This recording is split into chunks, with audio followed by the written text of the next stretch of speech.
Assalamu alaikum, my dear class 6. How are you all? Hope that you all are fine. Okay, my dear class, today we will talk about the chapter number 1 and the topic is our country in the world.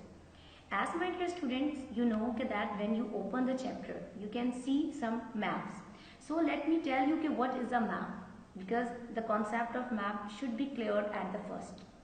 A map, my dear student, is an image of an area, usually of an earth.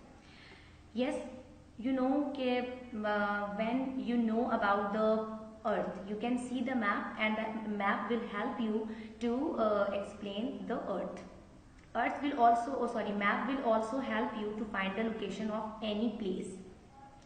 Then in the chapter you will learn about the where Pakistan is located in the world's map. Pakistan is strategically located as a link between the Islamic bloc. This is the reason when Islam began to spread, it very soon reaches the subcontinent, as strategically Pakistan or the subcontinent is located between the Islamic bloc. Yes, my dear students. Next in the chapter you will learn about the Pakistan's neighboring countries. Now I will tell you Iran, Afghanistan, India and China. These are the neighboring countries of Pakistan. These four are, my dear students, are the neighboring countries of Pakistan. Now the next point is the South Asian countries. Bangladesh, Bhutan, India, Maldives, Nepal, Pakistan and Sri Lanka. These are the countries that are the South Asian countries. And the problems and the benefits that are being shared by these countries as a South Asian countries. Okay, now the next point is a relief map. What is a relief map? Yes, my dear students, you can see a picture of the relief map. First, shows in different colors. Yes, you can see there are different colors. This map is not black and white map or a same color map. Why it is in different colors? It is in different colors to show the different geographical effects. Like if you can see, there is a green color. So a scale is also given with a map. It will help you out what the green color stands for what. So if you want to know green color stands for what, you can take the help from the scale. Scale will help you that green color stands for the plains. Now there are two type of plains. Deserts are also some plain lands, and deserts are in the mountainous areas. Some deserts are. So how we can differentiate between the plains areas deserts and the mountainous areas deserts? So if you can see the relief map, you can see there are some dotted lines. In the book it's also given dotted lines. So dotted lines stands for the desert areas, either mountainous areas or the plains. Then the map and the map scale also show you the height of an area. Yes, like the scale will help you to know about the height of the area by the color. As you go above the sea level, you can see the changes of the color. Okay, and same as the case with the depth of the sea. Okay, my dear students. Then next is the geographical features. I can tell you how the map will help you.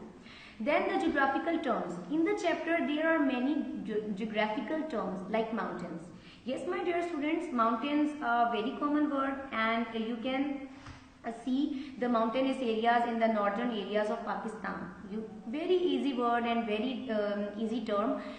Very high lands, high above the sea level. Mountains may be 3,000, 6,000, even 8,000 or above 8,000 meters from the sea level. Then the hills. Hills are also a mountains, but they are not as large as the mountains are. They are the smaller than the mountains. Hills are smaller than the mountains.